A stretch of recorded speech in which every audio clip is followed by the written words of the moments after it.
meluruskan ucapan lisannya, pandangan matanya, dan perbuatan tangannya, yakni perbuatan semua anggota badannya. Ini contoh ilmu yang bermanfaat. Ketika belajarnya benar, ketika niatnya untuk memperbaiki diri, ketika yang dikaji benar-benar Al-Quran dan Sunnah dengan pemahaman salaf, pasti buah yang indah ini akan terlihat dan tidak lama ditunggu. Dampak itu akan muncul pada diri hamba tersebut. Inilah ilmu yang benar, yang melembutkan hati. Imam Ibn Rajab Al-Hambali rahimahullah ta'ala di dalam kitab Al-Khusyu' fi Shalah, ketika menyebutkan definisi ilmu yang bermanfaat, beliau berkata, al-ilmu nafi'u huwa ma basyaral qulub fayujibu lahal khasyata was sakinata wal khudu'a wat tawadu'a wal inkisar. Ilmu yang bermanfaat itu adalah yang merasuk ke dalam hati, yang menyentuh hati, sehingga menumbuhkan di dalam hati itu rasa takut kepada Allah, rasa tenang ketika berzikir, beribadah kepada Allah, rasa tunduk, selalu merendahkan diri, wal inkisar, selalu merasa butuh dan bergantung kepada Allah Subhanahu wa taala. Jadi ikhwan dan akhwat fiddin rahimakumullah, kalau kita semua tentu memiliki niat, insya Allah niat yang baik. Kalau kita ditanya kenapa kita mengikuti kajian sunnah, kenapa kita harus memahami Al-Quran dan hadis-hadis Rasulullah SAW dengan pemahaman para sahabat radhiyallahu ta'ala anhum ajma'in, ya, pasti jawaban kita kurang lebih sama. Karena saya ingin menjadi golongan yang selamat dari azab neraka, karena saya ingin masuk surga, karena saya ingin meluruskan akidahku agar tidak salah, tidak tersesat, sehingga selalu meniti jalan yang lurus. Kurang lebih jawaban kita seperti itu. Nah sekarang tujuan yang agung ini ya, yang tujuan ini jelas merupakan inti kebaikan dalam Islam. Bahkan tujuan ini merupakan sebab Allah Subhanahu wa taala menurunkan syariatnya yang dibawa oleh Nabi kita yang mulia Nabi Muhammad sallallahu alaihi wasallam untuk menyelamatkan manusia, mengeluarkan mereka dari kegelapan-kegelapan menuju cahaya. Nah sekarang kalau tujuan ini kita rasakan tidak terlihat ciri-cirinya pada diri kita, apa yang harusnya kita lakukan?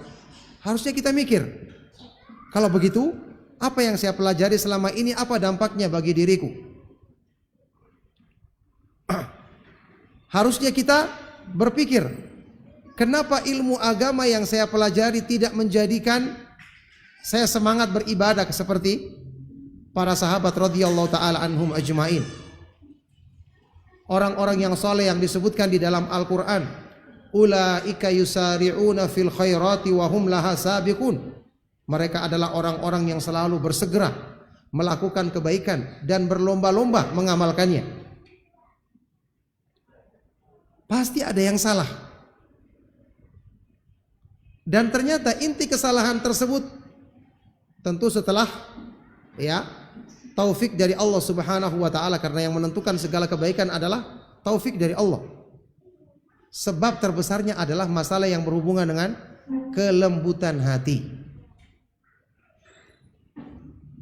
Masalah yang berhubungan dengan kita karena kurangnya perhatian kita untuk menjaga hati.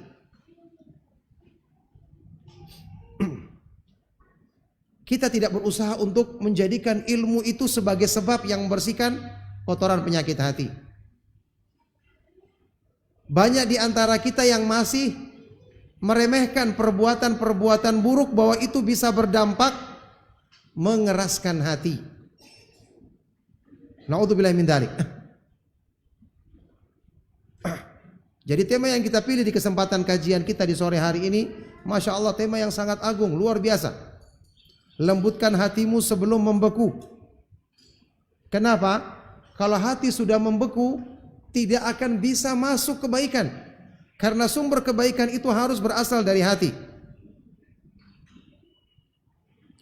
Ya, sumber kebaikan itu harus berasal dari hati manusia. Makanya para ulama salaf itu menyebutkan bahwa musibah terbesar, bencana terbesar yang Allah berikan kepada hamba di dunia ini adalah hati yang membeku, hati yang kaku. Ada pernyataan Imam Malik Ibnu Dinar rahimahullah ta'ala yang dinukil oleh Imam Ibnu Qayyim. Imam Malik Ibnu Dinar yang salah seorang ulama salaf. Beliau mengatakan, ma duriba abdun bi'uqubatin a'zama min qasawatil qalbi. Tidaklah seorang hamba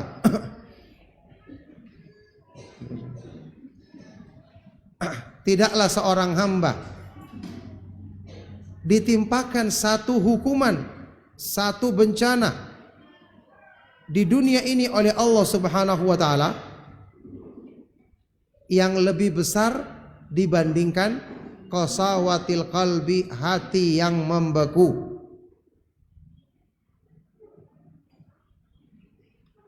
Jadi ini musibah yang paling besar.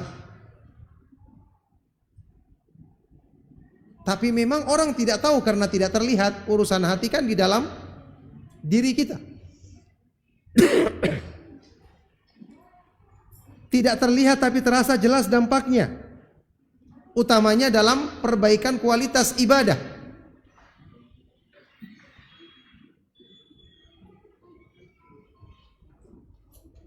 Ya. Jadi ini musibah terbesar, hukuman atau siksaan terbesar yang Allah Subhanahu wa taala timpakan bagi hambanya. Na'udzubillahi min dzalik.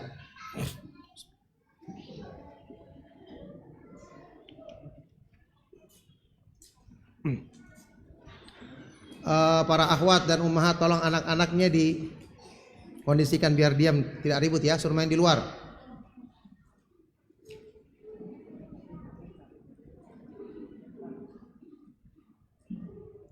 Anak-anaknya disuruh main di luar biar tidak ribut. Jadi ini merupakan hukuman terbesar yang Allah buhum lidzikrillahi wa ma nazala minal haqq wa la yakunu kalladzina utul kitaba min qablu fatala alaihimul amadu faqasat qulubuhum wa katsirum minhum fasiqun. Belumkah tiba waktunya bagi orang-orang yang beriman untuk hati mereka itu tunduk ketika mengingat Allah dan tunduk kepada kebenaran yang Allah turunkan kepada mereka. Janganlah mereka berbuat seperti orang-orang ahlul kitab. Namanya ahlul kitab berarti peringatan ada, petunjuk untuk perbaikan diri ada. Janganlah mereka berbuat seperti orang-orang ahlul kitab sebelum mereka, yang ketika berlalu masa yang panjang mereka tetap dalam kelalaian, sehingga hati mereka menjadi kaku, membatu, membeku. Dan kebanyakan di antara mereka menjadi orang-orang yang fasik. Ini peringatan bagi siapa? Bagi orang yang beriman. kalau mereka tetap lalai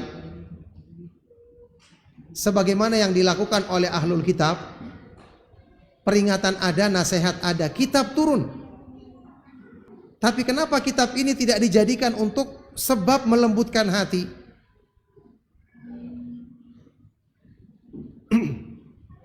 Karena kitab ini banyak dilalaikan.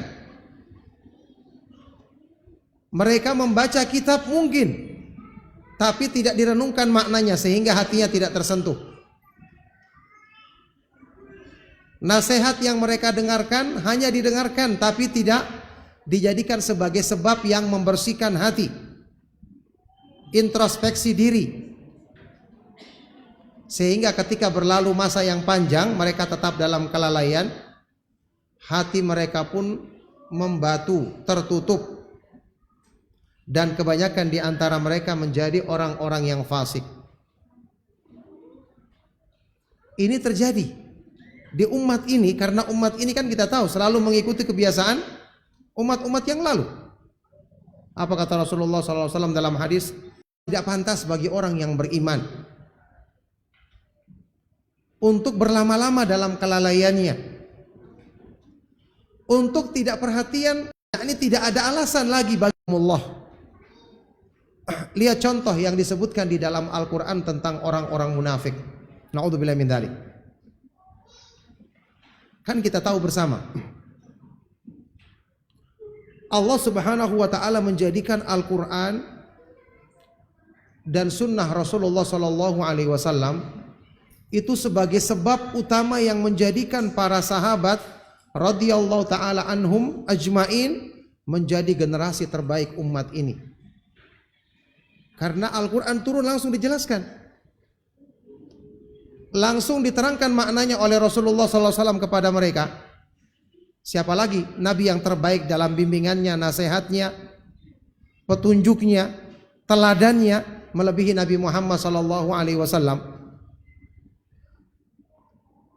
Nasihat apalagi yang lebih baik daripada Al-Quran, firman Allah Subhanahu wa taala.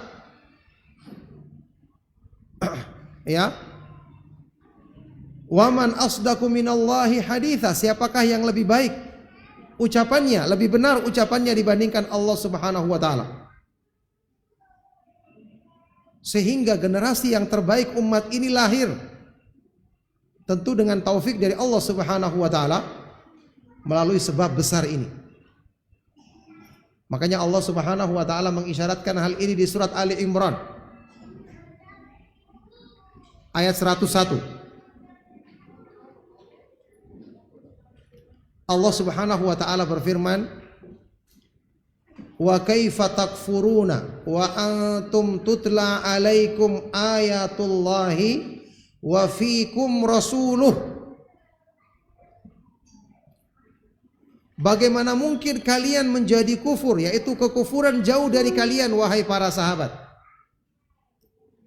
sedangkan di hadapan kalian ayat-ayat Allah dibacakan, Al-Quran turun langsung dibacakan, dan di kalangan kalian ada Rasulullah Sallallahu Alaihi Wasallam.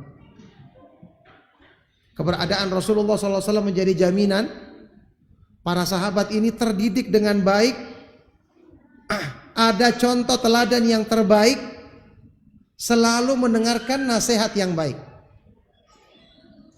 Makanya orang belajar Al-Quran dan Sunnah perhatian untuk mempelajari hal ini.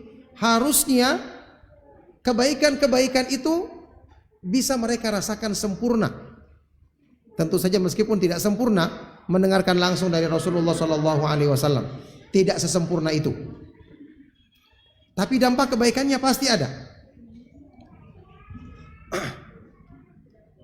Nah, kita perhatikan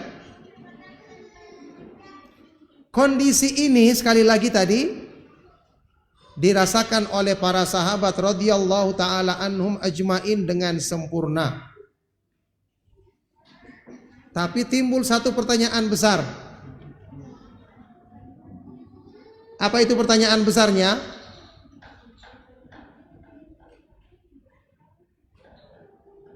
Akhwat, ummahat, jangan ngobrol dulu ya. Kalau pengajian dengarkan.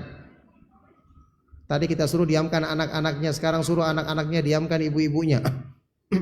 Supaya tidak ribut.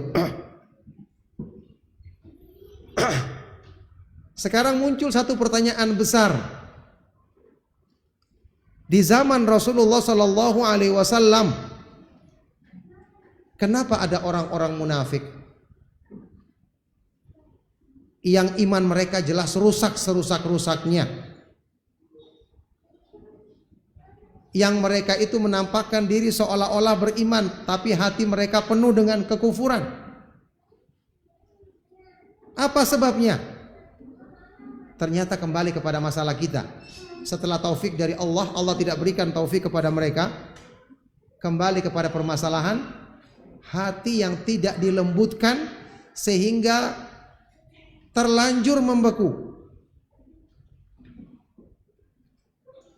Kelalaian hati dipelihara sehingga menjadi semakin parah, dan ketika sudah membeku tertutup, nasihat yang seindah Al-Quran pun, petunjuk yang sebaik penyampaian Nabi Muhammad SAW pun tidak bisa membuka hati mereka. Na'udzubillahi min dzalik. Lihat orang-orang munafik, Allah Subhanahu wa taala sebutkan di awal-awal surat Al-Baqarah sifat-sifat mereka.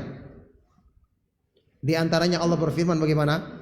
Fi qulubihim maradun fazadahumullahu marada. Di dalam hati mereka ada penyakit, maka Allah menambah parah penyakit hati mereka. Ingat, hati itu bisa berpenyakit. Sebagaimana anggota badan. Cuma kalau anggota badan kita kena penyakit, cepat sekali kita berusaha sembuhkan. Tidak ada yang tunda-tunda. Karena kepalanya pusing atau sakit giginya, tidak enak makan, dia akan mengeluh. Cepat cari dokter, cepat cari obat, cari herbal yang lainnya. Orang gelisah kalau anggota badannya sakit. Padahal anggota badan sakit banyak hikmahnya, pengampunan dosa-dosa, menguji kesabaran kita. Kalaupun sakit tidak sampai insya Allah mempengaruhi iman kita. Tapi kalau hati, bahaya. Ya, iman yang akan jadi tertutup, kebaikan-kebaikan yang akan tertutup. Tapi ini kurang kita perhatikan. Allah menegaskan orang-orang munafik tadi, di dalam hati mereka ada penyakit, lalu Allah menambah parah penyakit hati mereka itu.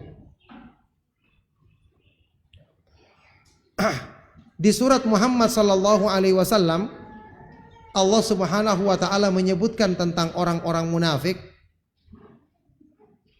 Afala yatadabbarunal Qur'ana am ala qulubin aqfaluha.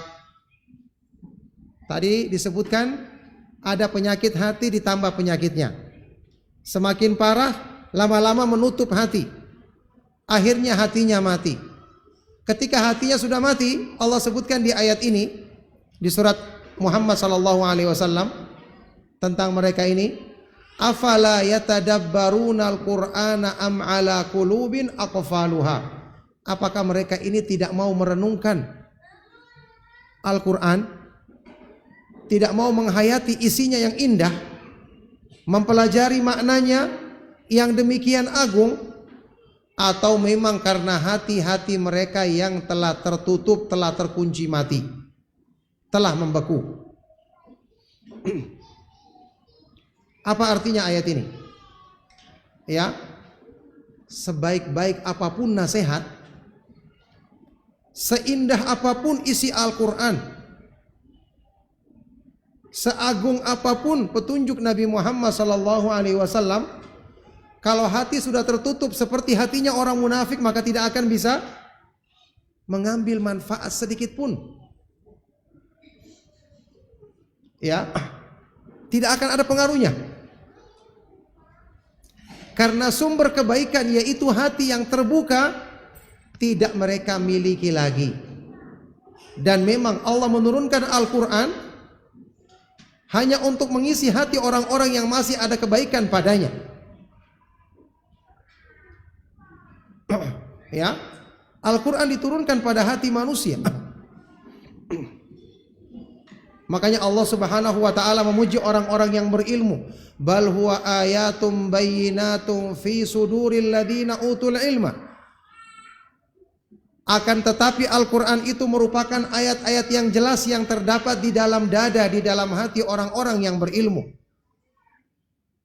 Jadi maksudnya di sini kita perlu khawatir kalau kita sudah lama belajar, sudah lama mendengarkan nasihat, tapi perubahan yang kita rasakan dalam diri kita sedikit. Hati-hati, jangan sampai ya kebaikan inti yaitu keikhlasan dalam niat kita beribadah belum kita perbaiki, padahal sudah lama kita mendengarkan kajian. Jangan sampai khusyuk dalam ibadah. Yang kata para ulama, khusyuk itu adalah ruh, nyawa bagi ibadah. Jadi sholat tanpa khusyuk seperti bangkai, seperti mayat, tidak ada lagi nyawanya. Jangan sampai ini menimpa kita, naudzubillah min dzalik. Jangan sampai iman yang hakikatnya manis, nikmat, tidak kita rasakan karena hati kita tertutup, naudzubillah min dzalik. Sehingga nanti dampaknya kita malas mengerjakan ibadah, padahal orang-orang yang beriman dalam Al-Quran disebut berlomba-lomba, bersegera menjalankan ibadah dan ketaatan kepada Allah Subhanahu wa taala. Jadi ikhwan dan akhwat fiddin rahimakumullah, kita ingin ingatkan di sini bahwa mengikuti kajian sunnah, ya, belajar manhaj salaf itu tujuannya adalah untuk menumbuhkan dampak baik, dampak positif, yaitu ilmu yang bermanfaat yang mewariskan amalan soleh. Artinya orang yang ngaji itu harusnya dia ibadahnya rajin, semangat. Ketika azan dikumandangkan bagi laki-laki berlomba-lomba dia datang ke masjid untuk mengerjakan salat berjamaah. Dia adalah orang yang selalu berzikir kepada Allah, tidak henti-hentinya membaca Al-Quran. Bukankah dalam Al-Quran disebutkan ala bi dzikrillahi tatmainnul qulub? Ketahuilah dengan berzikir kepada Allah hati manusia menjadi tenang.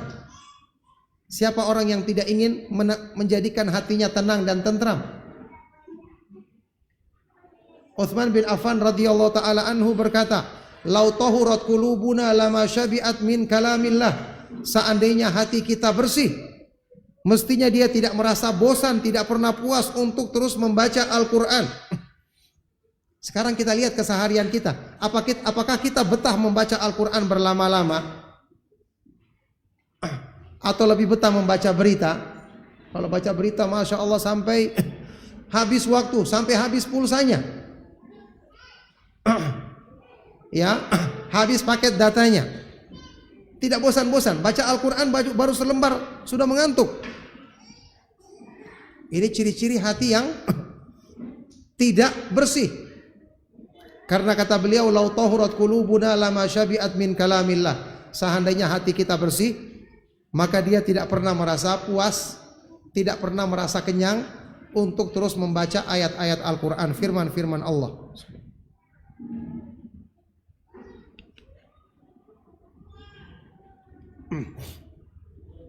Jadi maksudnya di sini, jamaah sekalian rahimakumullah,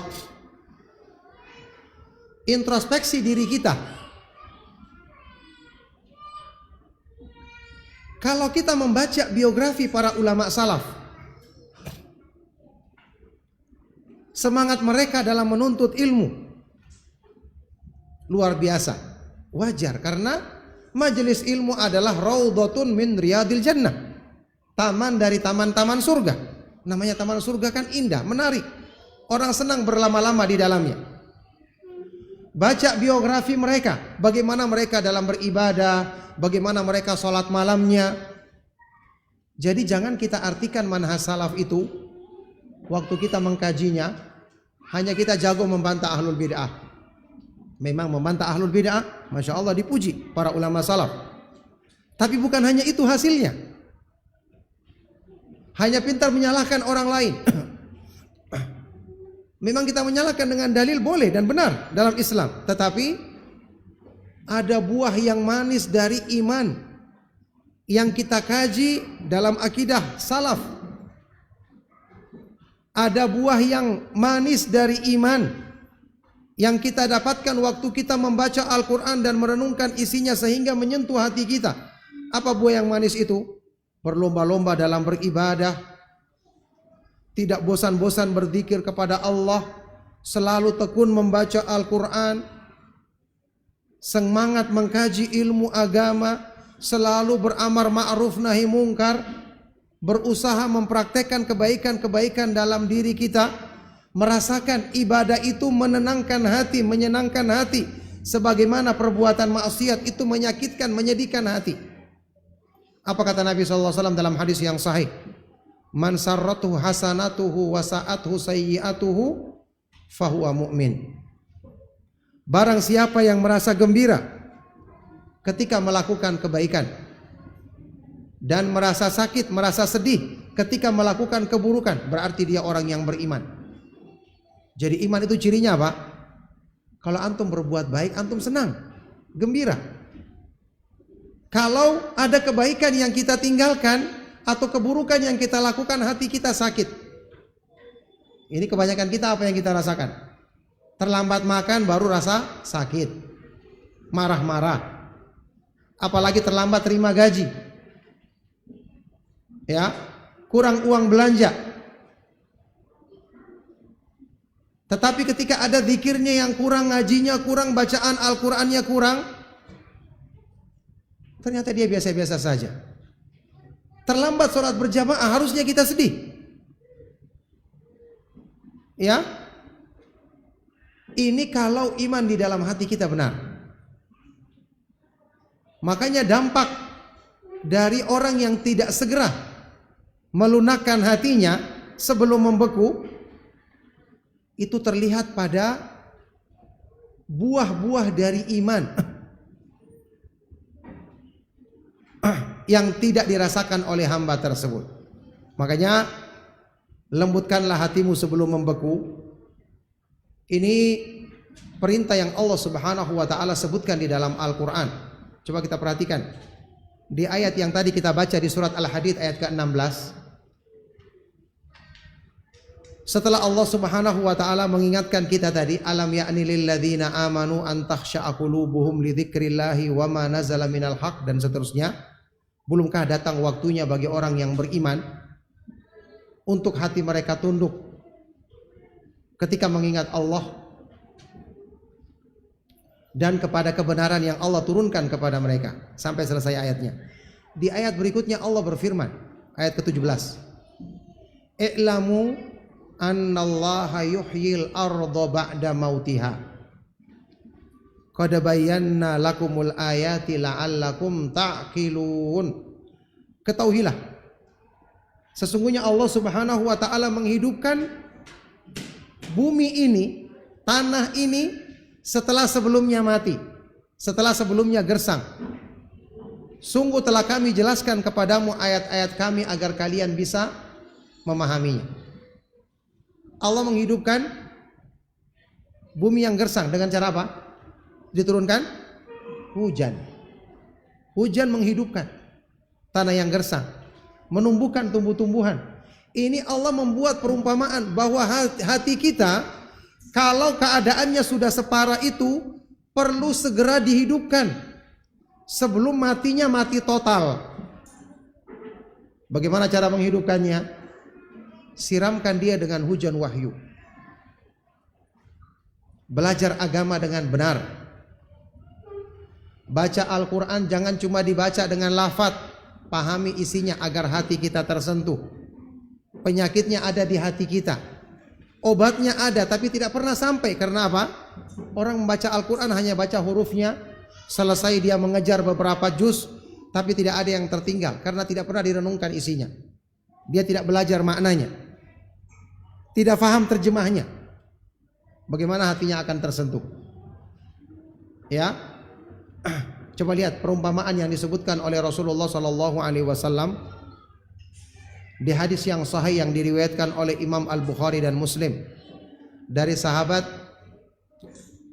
Abu Musa Al-Asy'ari radhiyallahu taala anhu, Abdullah ibnu Qais Abu Musa Al-Asy'ari radhiyallahu taala anhu. Rasulullah sallallahu alaihi wasallam bersabda, "Inna mathala ma ba'athani Allahu bihi minal huda wal ilmi kamathali ghaithin asaba ardhan." Sesungguhnya perumpamaan atau permisalan dari petunjuk dan ilmu yang Allah turunkan kepadaku untuk disampaikan kepada manusia adalah seperti perumpamaan hujan berkah, hujan yang mengandung rahmat yang Allah turunkan di muka bumi.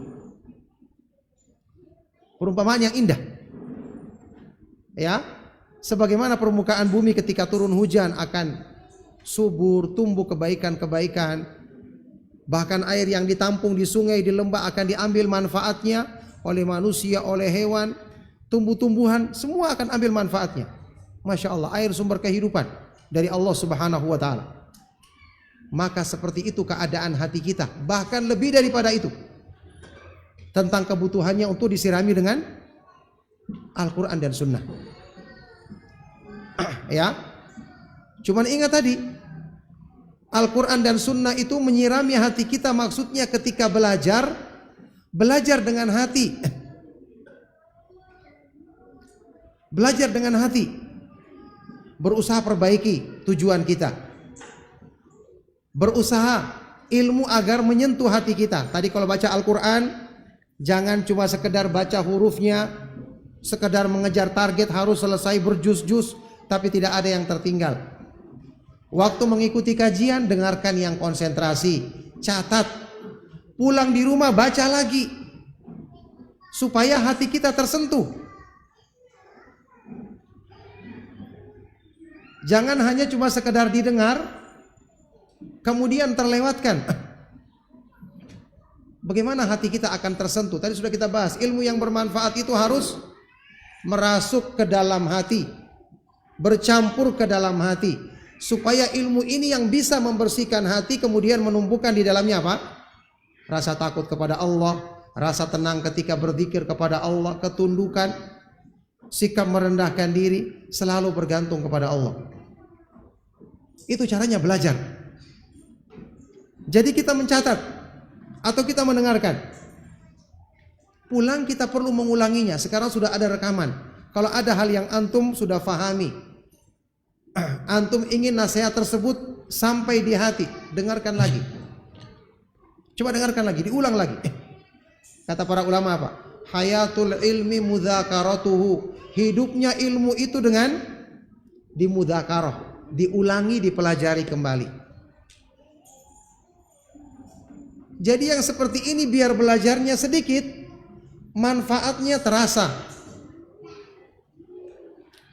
Apalagi yang berhubungan dengan kajian-kajian pembahasan masalah iman, ini perlu kita ulang-ulang.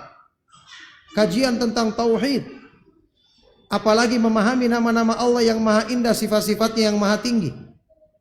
Ini semua kita butuhkan. Ya, karena kita ingat, ikhwan dan akhwat fiddin rahimakumullah, di akhir zaman yang kita sekarang ini hidup di dalamnya, kan banyak fitnah. Fitnah itu senantiasa hinggap di hati kita. Kita mendengarkan sesuatu, kita menonton sesuatu, membaca berita, itu kan kita pahami sehingga bisa menempel kotorannya di hati kita. Tadi kalau kita sudah terangkan orang-orang munafik, hatinya tertutup dengan proses penyakitnya awalnya sedikit, tapi ketika tidak dibersihkan, ia semakin menebal. Contoh sederhana kata para ulama, lihat kaca. Kalau kita pasang jendela baru yang ada kacanya, ada kotoran atau debu yang menempel, kita segera lap, gampang kan? Lap pakai tisu saja, bahkan pakai tangan, bersih kembali. kalau baru menempel langsung dilap. Tapi coba biarkan debu tersebut menempel semakin kuat 3 hari, sepekan, 2 pekan. Lap, akan susah lapnya. Karena sudah menebal. Semakin melekat, menempel. Semakin menempel dia.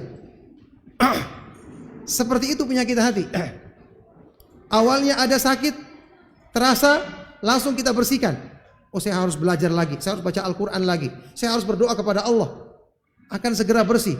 Tapi kalau dibiarkan, semakin kuat menempelnya, semakin menutupi, lama kelamaan semua tertutup, akhirnya mati total. Naudzubillah min dzalik, seperti orang-orang munafik. Ya, kalau sudah tertutup tidak ada celah lagi, bagaimana kebaikan akan masuk? Coba antum perhatikan firman Allah Subhanahu wa taala di surat Al-Mutaffifin. Allah Subhanahu wa taala berfirman, "Kalla bal." Kalla bal rana ala qulubihim ma kanu yaksibun. Sekali-sekali tidak, bahkan telah menjadi penutup hitam yang meliputi semua hati mereka, dosa-dosa yang dulunya mereka lakukan. Ini Allah Subhanahu wa taala sebutkan di surat Al-Mutaffifin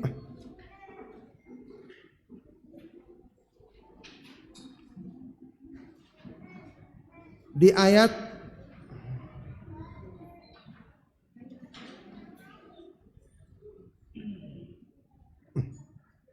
ke-14. Ayat 14. Sekali-sekali tidak, bahkan telah menjadi penutup hitam yang meliputi semua hati mereka, dosa-dosa yang dulunya mereka lakukan. Ayat ini ditafsirkan langsung oleh Rasulullah SAW di dalam hadis yang sahih yang diriwayatkan oleh Imam Ahmad, Ibnu Majah dan yang lainnya, dinyatakan sahih oleh Syekh Al-Albani rahimahullah taala.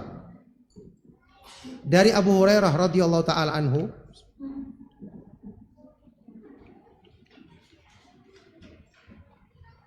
Rasulullah SAW bersabda,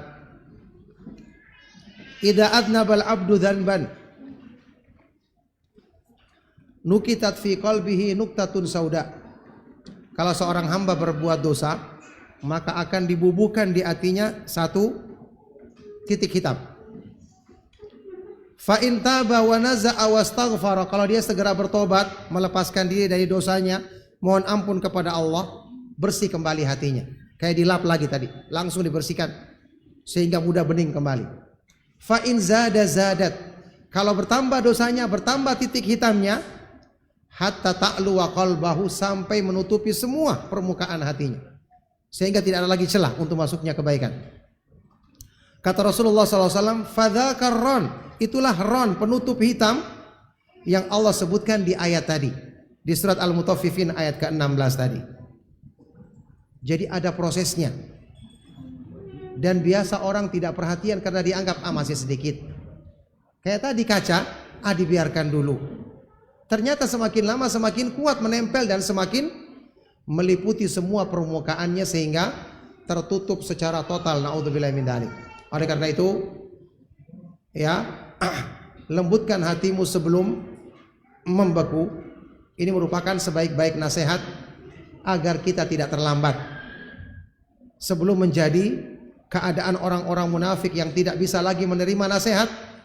Maka segera, ya, raih hati kita, bersihkan hati kita dengan sebaik-baik petunjuk yang Allah Subhanahu wa taala turunkan di dalam ayat-ayat Al-Qur'an dan hadis-hadis yang sahih dari Rasulullah sallallahu alaihi wasallam. Maka perbanyaklah berdoa kepada Allah, karena dialah yang maha membolak-balikan hati. Praktekkan doa yang diajarkan oleh Nabi SAW. Ya muqallibal qulub, tsabbit qalbi ala dinik. Wahai Allah yang maha membolak-balikan hati, kuatkanlah hatiku di atas agamamu. Kemudian dalam Sahih Muslim, ya musarrifal qulub, sarrif qulubana ala ta'atik. Wahai Allah yang maha memalingkan hati manusia, palingkanlah atau arahkanlah hati kami untuk selalu taat kepadamu. Kemudian yang tadi, ya, usahakan membaca Al-Quran meskipun sedikit, selalu renungkan isinya. Karena Al-Quran diturunkan untuk menjadi apa? Syifaun lima fis sudur, obat bagi penyakit hati ketika kita membaca dan berusaha memahami maknanya, merenungkan kandungan isinya yang agung. Demikian pula hadis-hadis Rasulullah sallallahu alaihi wasallam. Kemudian banyak beristighfar, bertobat kepada Allah Subhanahu wa taala untuk dosa-dosa yang kita lakukan, yang kita sadari maupun yang kita tidak sadari, karena ini yang akan menjadi sebab pembersihan hati kembali dari kotoran yang telah menempel padanya. Maka semoga nasihat yang kami sampaikan di kesempatan kajian kita di sore hari ini bermanfaat, karena masih ada waktu untuk kita berikan bagi antum yang ingin menyampaikan pertanyaan. Maka cukup untuk nasihatnya sampai di sini. Semoga bermanfaat. Barakallahu fikum. Sallallahu wasallam wa barak ala nabiyyina Muhammad wa ala alihi wa sahbihi ajma'in. Walhamdulillahi rabbil alamin. Alhamdulillah, kita telah melakukan kajian yang sangat bermanfaat. Berikutnya kita masuki sesi tanya jawab. Mungkin hanya satu pertanyaan yang bisa diajukan, berhubung kita mengejar waktu di Lohodopi. Kepada Mahat silakan.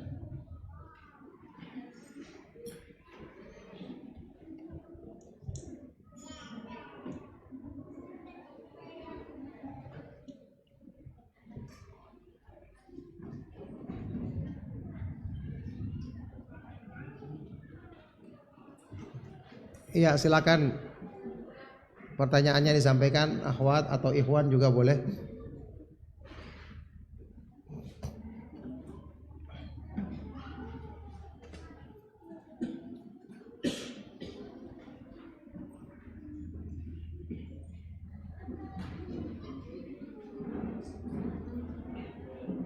Bagaimana Mahat untuk membersihkan waktu ini karena mengejar beberapa titik macet di Lohodopi? Ada pertanyaan?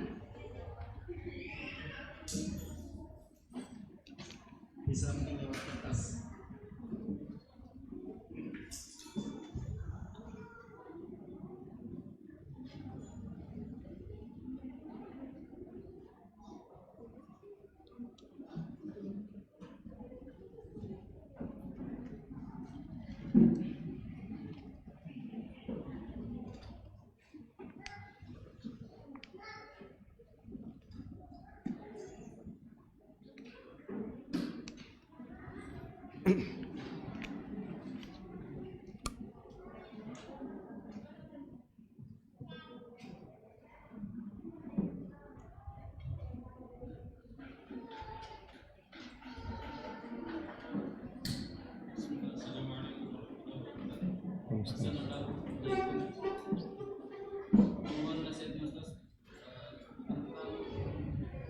Melembutkan hati dalam berumah tangga. Bagaimana seorang suami bisa menyikapi istri yang kadang lebih keras daripada suaminya.